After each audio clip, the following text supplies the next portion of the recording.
153, Oh, I Woke Up This Morning, or Stayed on Freedom. Number 153 in the gray hymnal. Please rise in body or in spirit as you're so moved.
Our second song this morning is number 149, Lift Every Voice and Sing. Hymn number 149.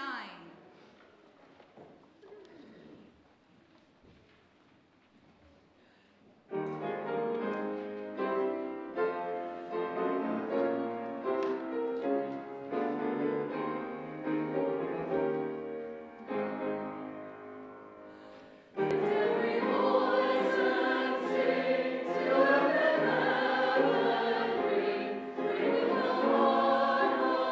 harmonies of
Day breaks on our gratitude for family and friends, for the freedom to find our own truth, for the company of those who gather here, and the promises we offer one another. Let the light of the day bring the grace of faith into our lives.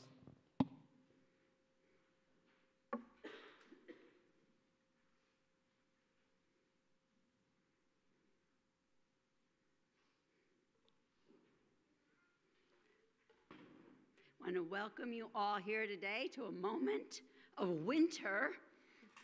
And I'm going to invite you into the spirit of worship with these words by, of course, Martin Luther King Jr. A way that you love your enemy is this. When the opportunity presents itself for you to defeat your enemy, that is the time when you must not do it.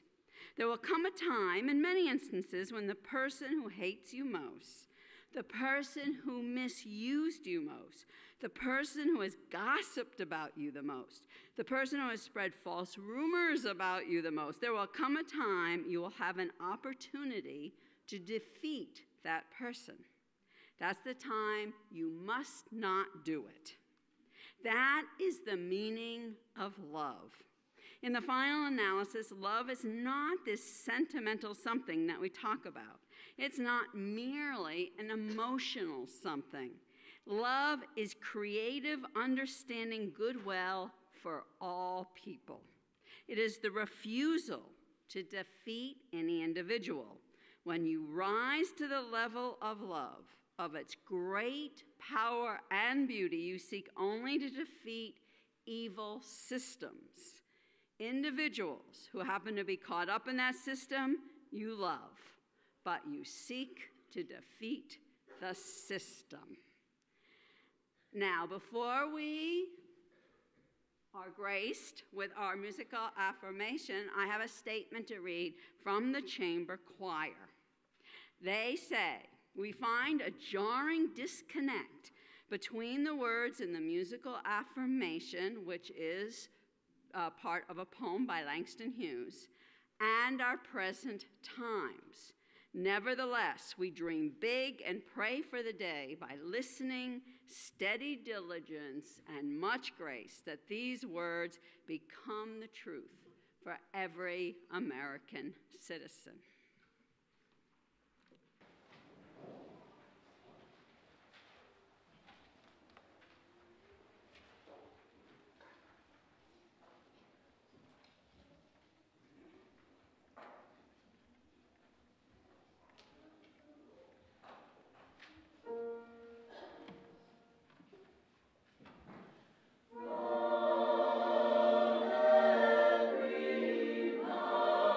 Mountains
Good morning.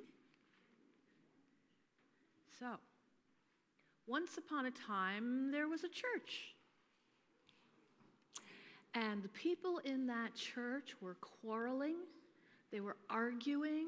It wasn't awful. It wasn't anything that was going to be a real problem, but they just weren't getting along. They had kind of forgotten this thing they had called a covenant. So the thing about that is that it gets contagious, and indeed, the building itself caught it.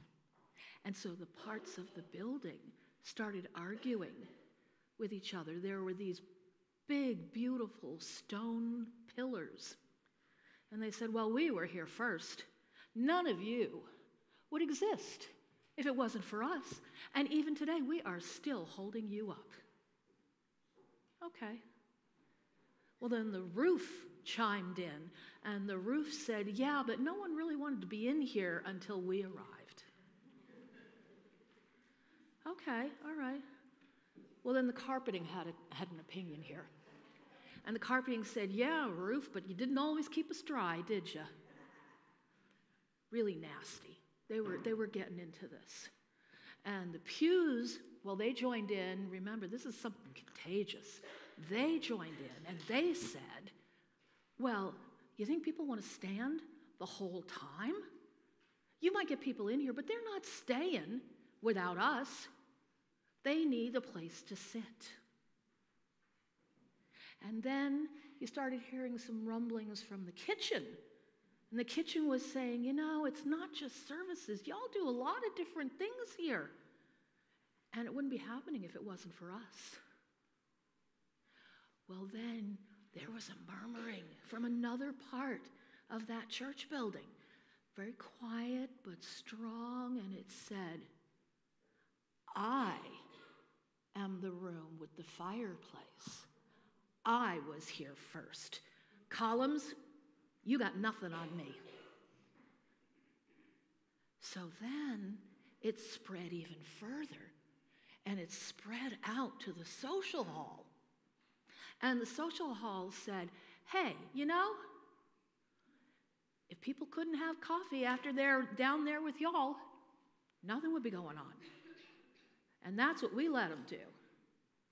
And then you heard some chiming in back in the sanctuary from some pews that were newer than the other ones. And they said, yeah, well, if we weren't here, you wouldn't be there. You'd just have a tiny little social area.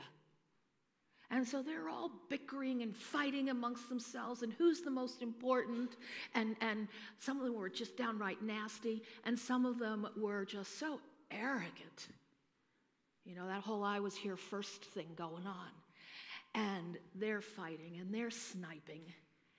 And then a tiny little voice from another building on the campus, another building entirely. And it spoke up and it said, well, y'all are talking about who's been here the longest. I'm the newest. I'm your sump pump.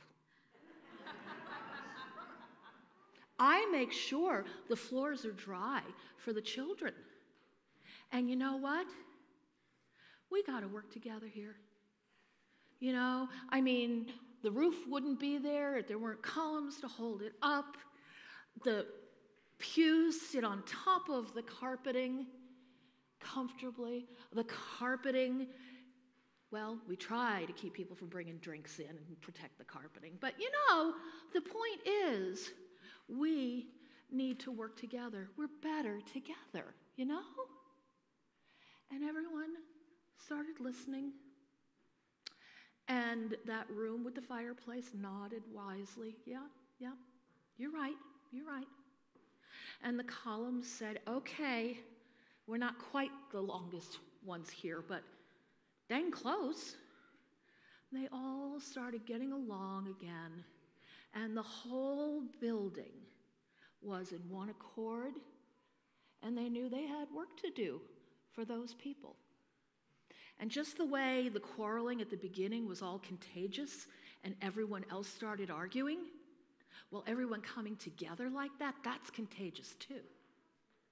And as the building settled down and stopped arguing amongst itself, the people settled down and they stopped arguing. And they remembered their covenant. And they knew that they were better together. And that's our story for today. We will sing our children out to class using the blessing on the inside back cover of your gray hymnal.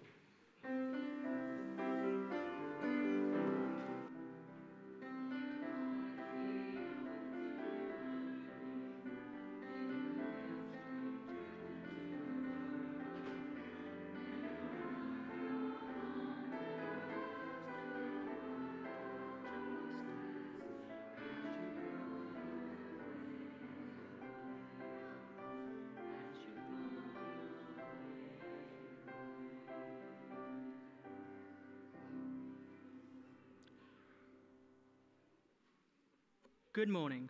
My name is Roddy Biggs, and I'm a co-chair of the Social Justice Committee, and it is my pleasure to welcome you and those visiting us online to worship this morning. In order to reach a wider community than those physically present on Sunday morning, our services are live-streamed on YouTube and Facebook. Joys and concerns are not live-streamed or recorded. Before I continue, let me remind you to silence your cell phones. As Unitarian Universalists, our spiritual paths vary, but in this congregation, we have made a covenant together. We affirm our interdependence, celebrate our differences, and work for justice. We deepen our relationships as we create a compassionate and welcoming community, nurture spiritual growth, and act on our values in the broader world. I want to extend a special welcome to visitors worshiping with us this morning. We ask that you wear the paper name tags, as they help us identify you as someone who we would like to meet. If you are seeking a spiritual home, we hope that you may find it here. Whether you are new to Unitarian Universalism or visiting from another UU congregation, we invite you to stop by the welcome table after the service to have your questions answered. People become members of this congregation by signing the membership book and by supporting the church with their time and finances. If you are considering joining the church, please speak to our minister, Reverend Gail. Following the service, we hope everyone will enjoy coffee and fellowship in the social area, where you will also find information about current opportunities for engagement and reflection. There are a number of announcements in your weekly bulletin, which I hope that you will take home and read. Here are a few more. Please join members of the Beloved Community Committee to discuss anti-racism. Educator Robin DiAngelo's latest book, White Fragility, Why Is It So Hard for White People to Talk About Racism, today at 10:30 in the fireside room.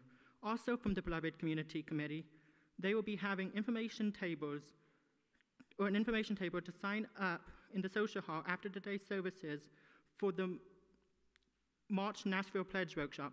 See your bulletin and website for more information. Our mid-year congregational meeting is next Sunday, January 27th, here in the sanctuary after the second service. Childcare will be provided. Please see the members area of the website for meeting materials.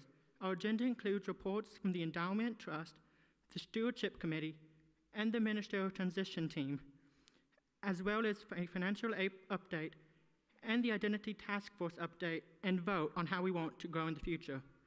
After a year of community conversations with the Identity Task Force, we are seeking the congregation to select a resolution for our future together. You can read the 3 resolutions to move the future of our church together. The resolutions are to build a new building on a different location. The resolutions are to move to a new location, to build larger facilities to support this existing sanctuary, or to build new facilities on this location. You can see more information on the website, thefund.org. Thank you.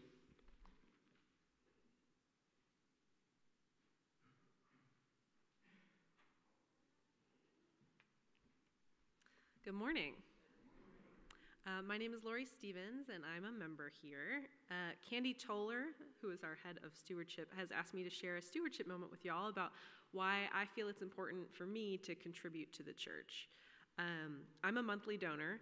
I'm one of those ones where when they're trying to get you to donate, and they're like, any amount counts. That's me. But I still think that's important. I still want to be invested in the church. But even more important to me is sharing my time. I volunteer in several ways. I'm a Sunday school teacher twice a month. I work with second and third graders who are really great. I'm a worship associate. I helped design this morning's worship service. I'm a lay leader, and I'm in choir. And what I want to talk to you about this morning in particular is choir. I love to sing. When I was a kid, my parents have video of me just singing to myself as like a 3-year-old, just all the time, just singing. But as I got older, my body got bigger and my voice got bigger, and I was given the message that was wrong and ugly. And so I kind of made myself smaller and quiet, and I stopped singing in public. I was not in choirs or teenage garage bands or musicals or anything. The only place I would sing was in my car by myself, listening to the music and kind of echoing it, but not really knowing what I was doing. So when I started singing in choir this past January, I had no idea what I was doing. I had never sung with other people. And they handed me some sheet music, and it was like when kids are learning how to read, and they open the book, and they kind of are like talking to the book as though that's what reading is. And they're like, that was me with sheet music. I was just like, oh yeah, yes, I know what this means. The choir's laughing. No idea. But the fun thing about choir is like everyone's supporting each other. It's like, it's the act of community right there, it's happening.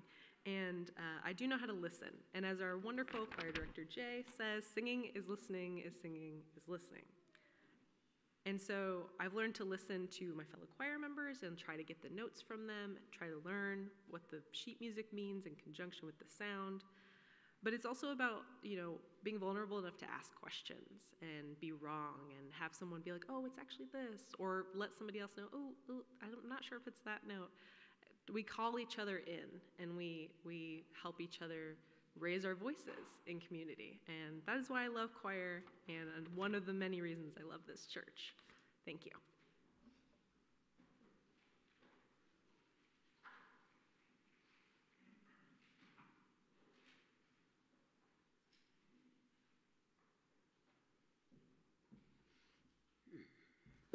I'd like to invite you all to take a deep breath. Bring yourself more fully present to this sacred space, to this gathered community, and to yourself.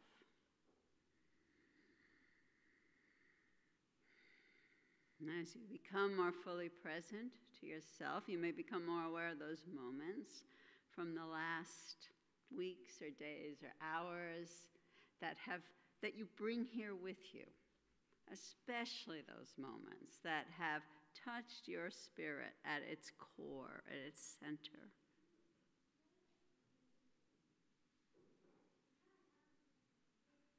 If any of you have such a profound joy or sorrow that you'd like to share with this gathered community this morning, you're invited to do so. Our chaplain, Kathy Chang, will help you if you want to place a stone into this water that symbolizes our gathered community. And if you would like Kathy or me to read of that joy or concern, please write it out on those yellow slips of paper in your pews as legibly as possible. Please. Thank you. Oh, and give it to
I invite you to hold these joys and sorrows in your heart, as well as all those that are sitting unspoken in your lips, in a spirit of prayer.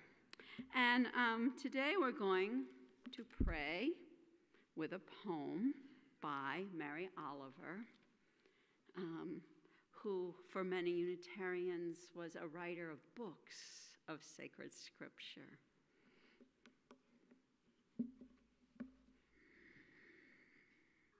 You do not have to be good. You do not have to walk on your knees for 100 miles through the desert repenting. You only have to let the soft animal of your body love what it loves. Tell me about despair, yours, and I will tell you mine. Meanwhile, the world goes on.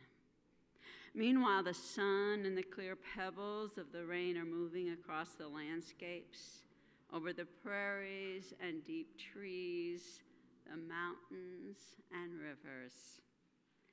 Meanwhile, the wild geese high in the clean blue air are heading home again. Whoever you are, no matter how lonely, the world offers itself to your imagination, calls to you, like the wild geese, harsh and exciting, over and over announcing your place in the family of things. Blessed be, and amen.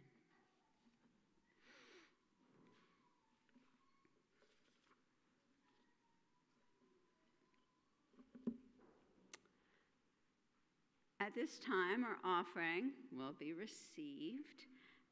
This month, we're sharing the plate with our Committee of the Larger Faith, which is our connection to the Unitarian Universalist Association.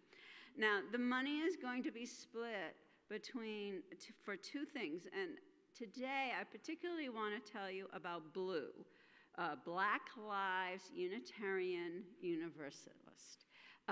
In the last few years, the African Americans in our association throughout the country have stood up and said, we can do better. We can do better serving the African Americans amongst us. And they have taken a great deal of responsibility for working with each other to support one another through this Black Lives for Unitarian Universalists, and educating those of us who are known as white or other ethnic identities. It's so important that we help support them. They have really helped us all. And it will also be going to some helping fund people going to the General Assembly from this church in June. So I want to invite you to be as generous as possible. Now, those of you who like to donate with technology, it tells you how to do it here in the order of service. And those of you online, just go to our website at thefund.org, and you can donate that way. So thank you so much for all that you give to this congregation that allows it to do the work it does in the world.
We're discussing calling in today, which is an act of, well, I'll just let the reading speak for itself.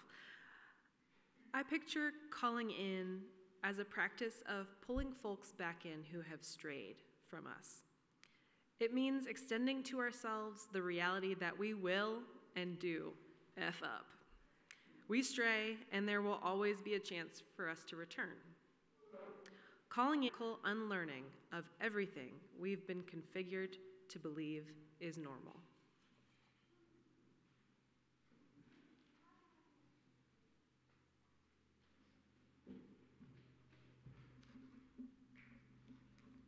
Please rise in body or in spirit as you're so moved, and join me in singing number 1029 from the turquoise hymnal, Love Knocks and Waits for Us to Hear, number 1029.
So find yourself seated comfortably.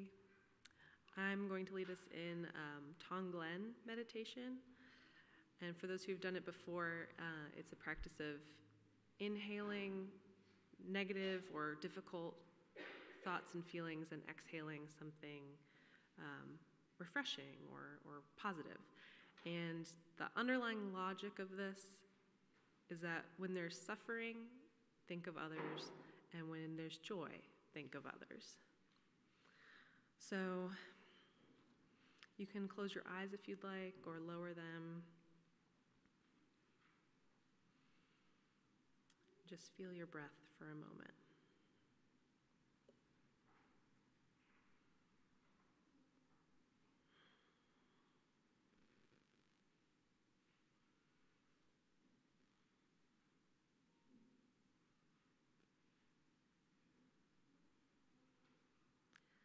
Let's start within the self.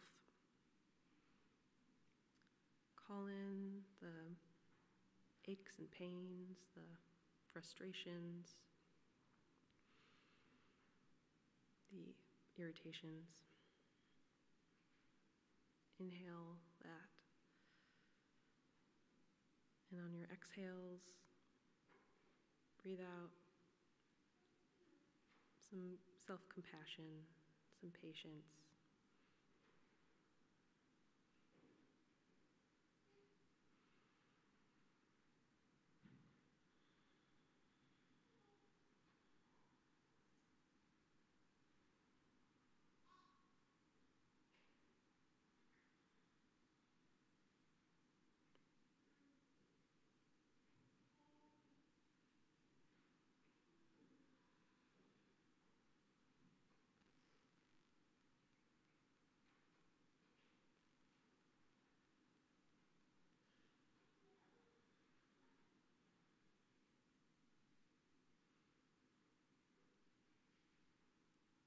Then let's expand our awareness to this room. All of our fellow church members, our visitors. Inhale maybe the stress they may have gone through this week, their chilliness here in the winter, their joys and concerns. And exhale, welcome and friendship.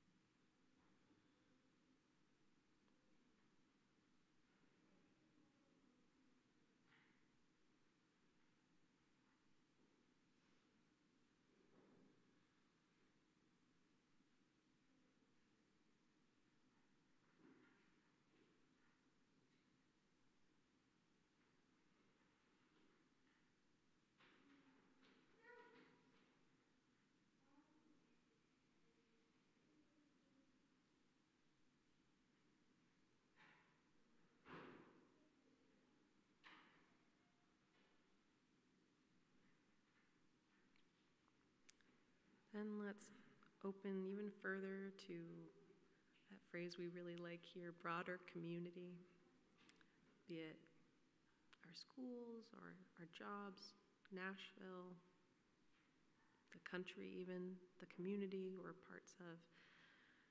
Inhale the conflicts, the divisions, the misunderstandings, the anger. Let it into you.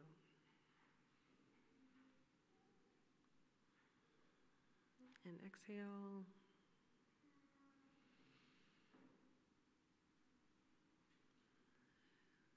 Exhale togetherness and safety and comfort.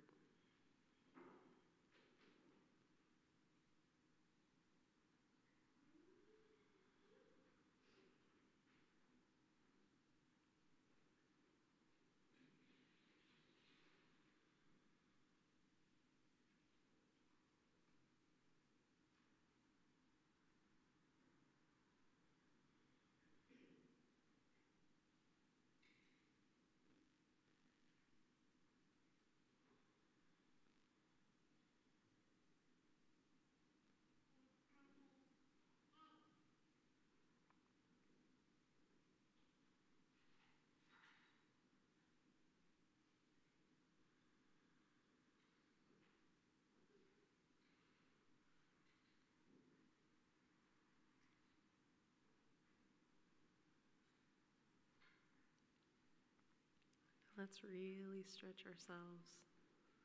Our bodies are amazing filters and they can hold way more than we think they can. Let's encompass the whole world. All the people, all the life, all the energy. And it's difficult, but we can do it. Breathe in all the fear and separateness and hatred.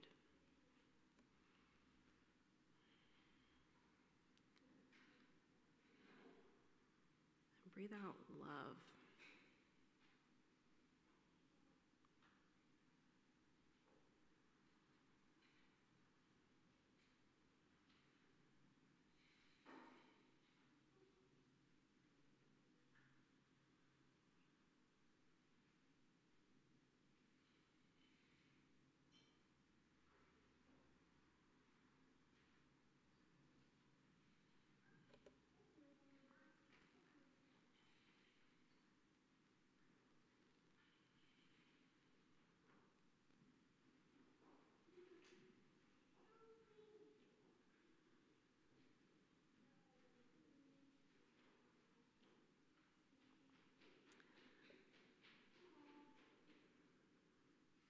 And in the words of Reverend Dr. Martin Luther King Jr., darkness cannot drive out darkness.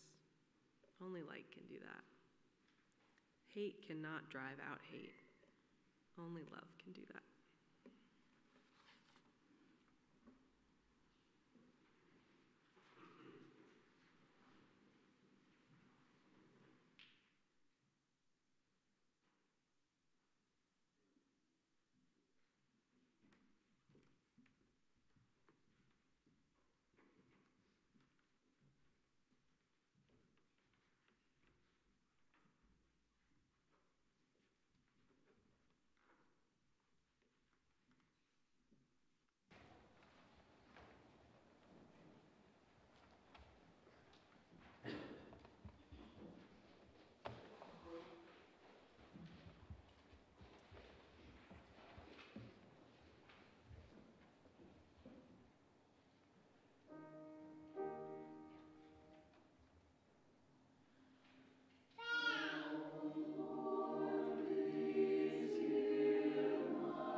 Now, when this chamber choir was having a really courageous conversation about the opening anthem they sang with words that were from the great African-American poet Langston,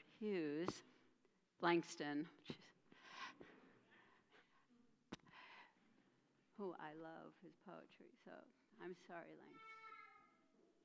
Langston.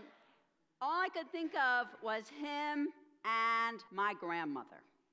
Now, my grandmother, Frances, she had a lot in common with Hughes. They grew up and lived to the same time span, roughly 1900 to 1970, and they both loved Harlem, New York.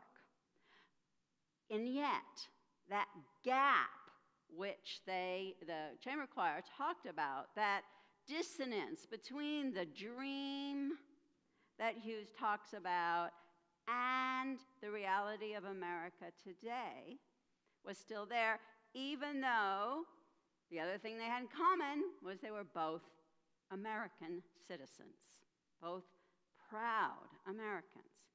My grandmother grew up in Harlem. It was family home for generations. They were old New York, just like the who was here first in the story about the building, right? And she, when they moved up to the Upper East Side, to the river, their neighborhood was changing. Many African Americans were moving in. They were poorer. They were renting. And she thought and highly resented that they had destroyed her neighborhood. She blamed it on the people moving in. She had no understanding that it was her white middle-class neighbors, her people, who had ruined her neighborhood. She didn't understand that the people she knew who were insurance agents and realtors had redlined that neighborhood. They wouldn't insure it or give building loans anymore to people there. And they did so it could be bought up cheap by developers who split up the buildings into many apartments, the big old homes, and rented them out to the poorest people and did not keep them up. They wanted to get as much money out of them as they could. Now, the poorest people moving into New York City in the early 1900s, there were different immigrants, but one of them was the African Americans who were part of the largest mass migration, some say, in the world ever. They were refugees from the South who are coming to escape the terror of lynching and mass incarceration, and they went all over to the big cities of the North and the West, and because of the redlining in Harlem, many moved in to Harlem. Now, Langsford Hughes moved in there about the time my grandmother left, and he was attracted to Harlem, a boy that grew up in the Middle West by a grandmother, a boy who knew who he was. His grandmother taught him to be proud of his Black American history. She taught him to be proud that his two grandmothers that she had known were African American slaves and that her two grandfathers were the slave owners in Kentucky. She taught him to be proud that his mother's first husband had been mortally wounded on the John Brown raid Harper's Ferry. He knew who he was, and he knew that Harlem was a place where he was inspired, meeting all of these other talented African Americans from the South, and together it was a cultural explosion, which was called the Harlem Renaissance. Now, he also knew about another culture, the culture of white America, because he had to. Most African Americans will tell you, I've studied white culture to survive. They still say it today. And his very first book on that, it wasn't his first book. He wrote a lot of jazz poetry, but his first book of short stories was called The Ways of White Folks. And it was a very well-studied book of each short story was really centered on interactions between black folks and white folks. So it was the ways of both. And he writes these stories. He's an artist. They're about people. They're about people. The white and the black people are fully developed human beings. Well, as fully developed as you could have in a short story. They suggest fully developed human beings interacting with really different cultures. I believe all art is a calling in. Reading those stories even today feels like a calling in to somebody's life and what they observed. It's a connection, but my grandmother totally missed that connection. She didn't listen to any calling in or calling out at all. She remained in this very divided America. Well,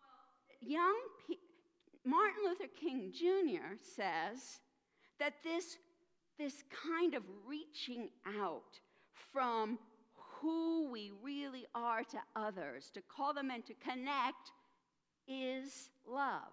Now, he's talking about a love that's not the individual, personal feeling love that we have for people that sometimes can be sentimental. He's talking about a love that is, for some people, deeply spiritual, which humanists would call agape.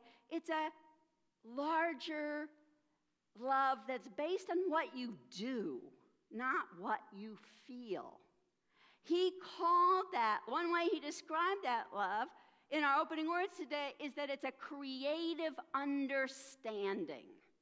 A creative understanding. And as we, in this creative understanding of each other, reach out and pull each other in, he saw it as a way to create goodwill among all.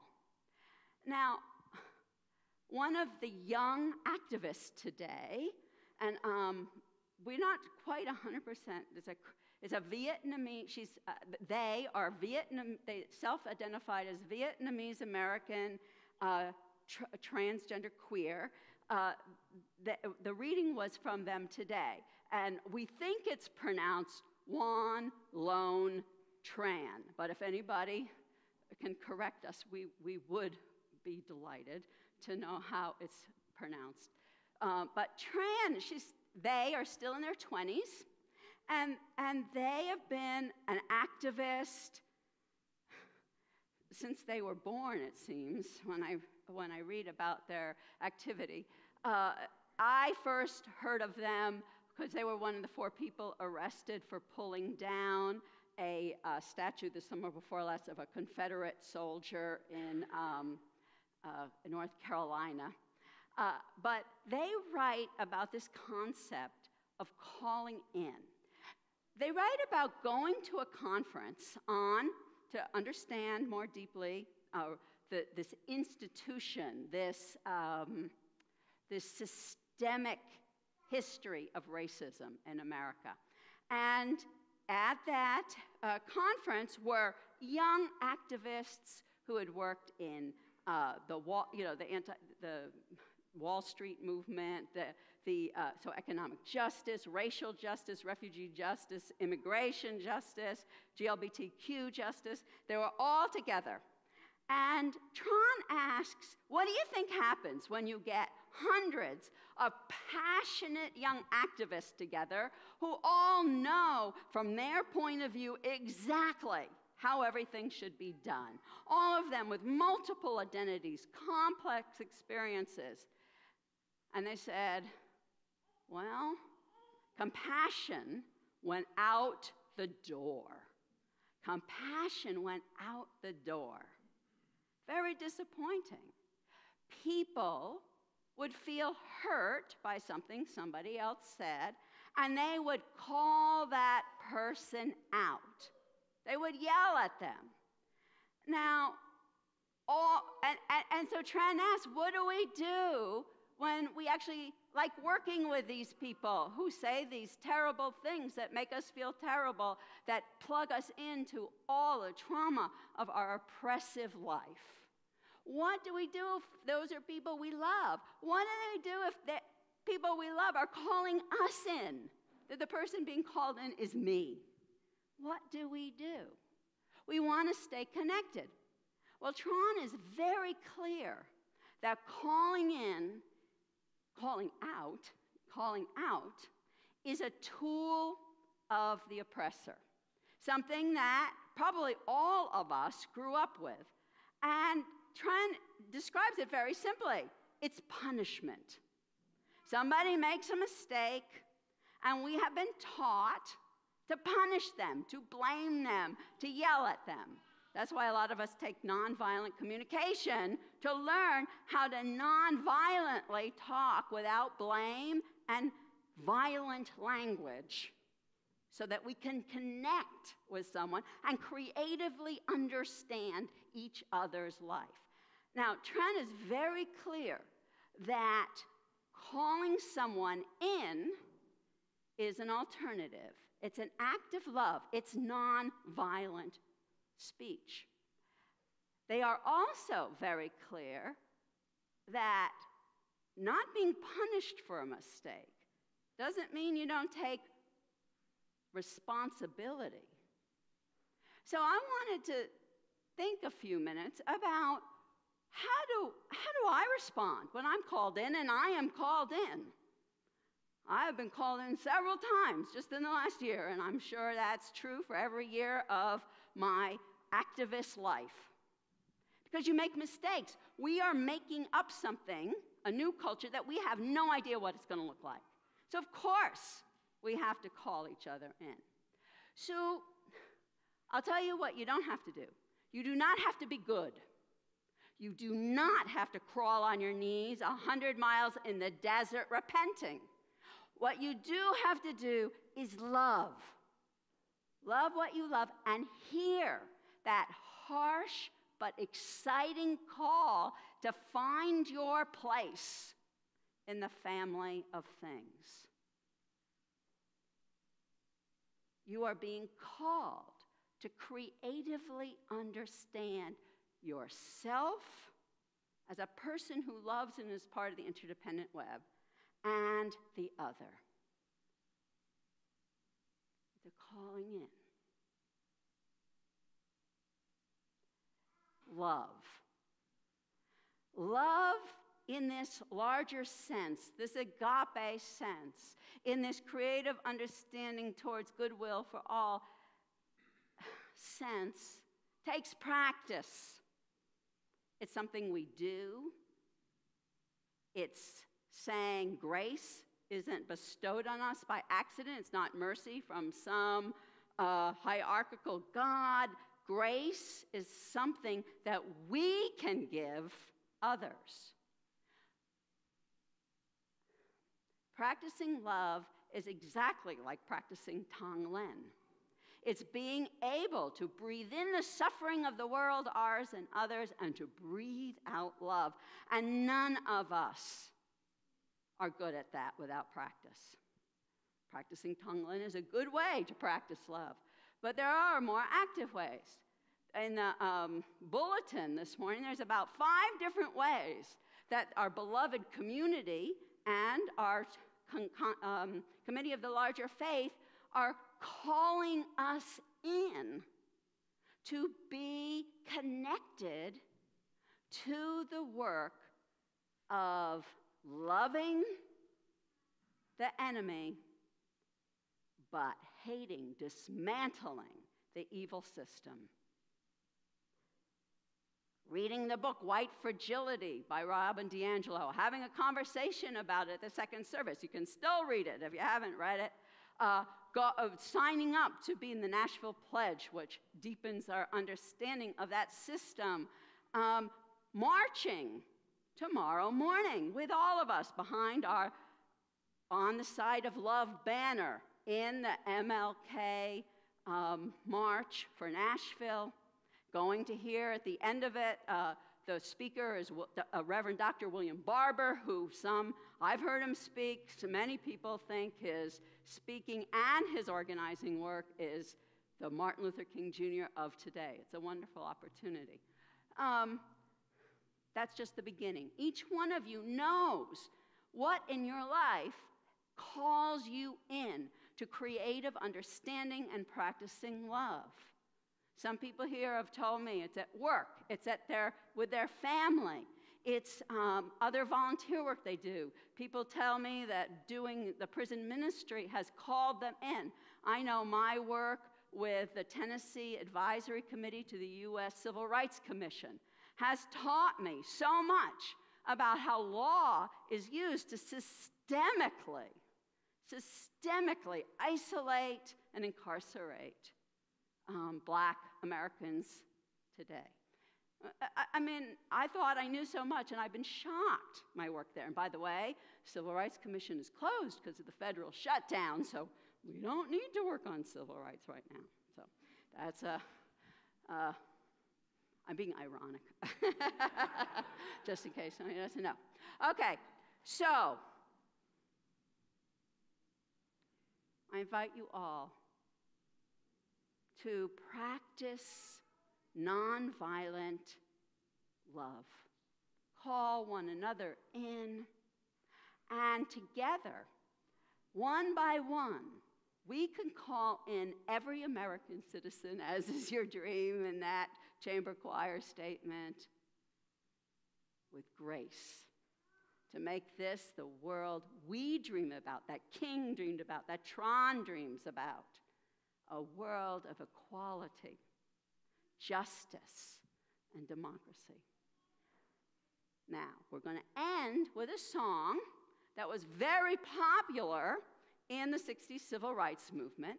And I noticed that Tron is on the board of the Highlander Center, and this song comes from the Highlander Center, which is an educational, and now it does research because it's been doing great work for years.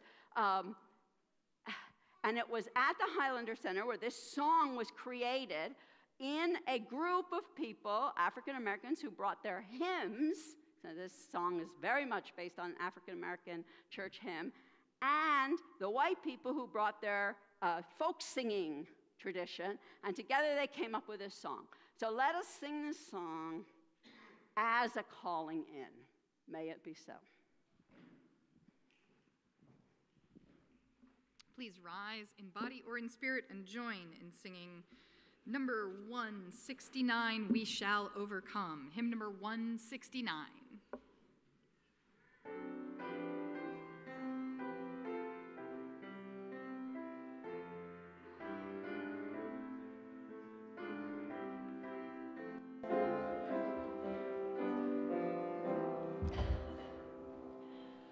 We shall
The road to the child's extinction can be found at the bottom of your order of service.